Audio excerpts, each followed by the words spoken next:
অফিসের কাজ সেরে মোটরসাইকেল নিয়ে বাড়ি ফিরছিলেন বিনোদ। হঠাৎ দ্রুত গতির একটি BMW গাড়ি পেছন থেকে ধাক্কা মারে। এতে গুরুতর আহত হয়ে এক সপ্তাহ হাসপাতালে ছিলেন তিনি, কিন্তু শেষ রক্ষা হয়নি। বেপরোয়া গাড়ি চলাচলে প্রাণ হারিয়েছেন তিনি। স্থানীয় পুলিশ জানিয়েছেন, গত 20 জুলাই দুর্ঘটনাটি ঘটে। বিনোদ লাড নামে এক যুবককে ধাক্কা মেরে পালিয়ে গিয়েছিলেন BMW গাড়ির চালক।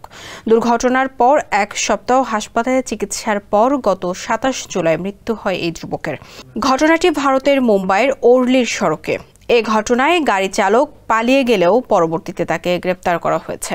সিসিটিভি ফুটেজ দেখে ঘটনার তদন্ত শুরু করে পুলিশ। শেষ পর্যন্ত কিরণ ইন্দুলকর নামে ওই BMW এর চালককে গ্রেপ্তারও করা হয়েছে।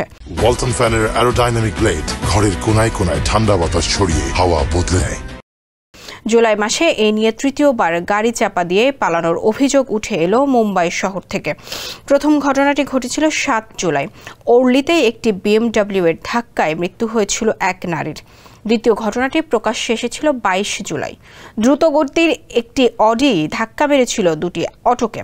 দুর্ঘটনায় 2 অটোরিকশারই চালক ও 2 যাত্রী আহত হয়েছিলেন।